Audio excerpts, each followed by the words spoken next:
Rumatod pa din ni Santiago, no? Dili mapataka og sulti og dili daling masuko.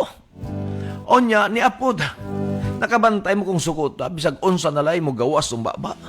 Dili mapataka og sulti og dili daling masuko, kay ang kasuko sa tao dili gayud makatabang kaniya nga mahimong matarong atubangan sa Dios. Kay kung kining kasuko mag-isuon mo resulta ng mga sala nga naman kay atong kasuko isuon o sa di ka kontrol atong babag, unya ang subo pag-abot sa balay oy nagyaw-yaw na unya na malikas pagyoda. Mauni ang rason siguro nga nakita matikdan ni Santiago mauya kinang gisulti ngadto sa mga tumutuo. Ayaw pataka og sulti og ayaw padali og kasuko.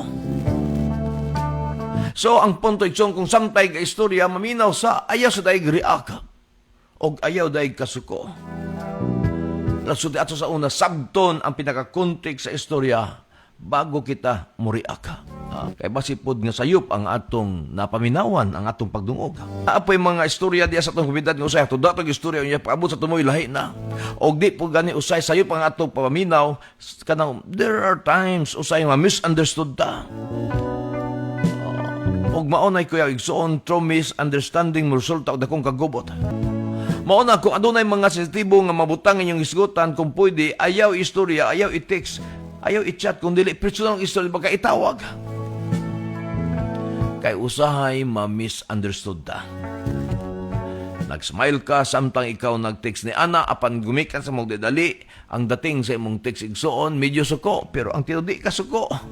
So, ang nagbasa pod, medyo ni-react pod, ni-reply pod, og di maayo, og pakapinan pa, mao nga medyo nadaot na yung relasyon hangtod nagkaaway mo.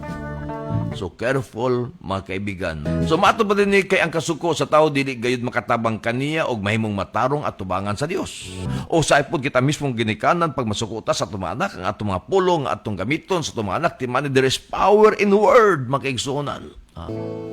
O sa itong mga anak atong sultion nga mga pulong negative ato isulti ka igsoon, there is power usay, it is a declaration. Kung unsa imong ilitok pulong may tungod sa imong anak sa imong kasuko igsoon, uban ni anak murag deklarasyon nimo alang kaniya, kaibigan ka igsuonan. Maglitok ta mga pulong positibo sa atong mga anak o sa ubang tao. Kay kanang pulong atong gisulti igsoon kasagaran, it is a declaration. Mo sa nga nga, uy mahulog ka. Tataod nahulog na. Ano man kay mo may atong kanunay ginalitok makaibi mo kigsuonan.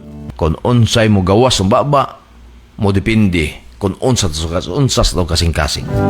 Kung unsa kung nasa sulod, kasagaran may magawas sa atong baba. Gani, ang proseso ingon, mas dagampang mo gawas nga hugaw kaysa atong ginakaon.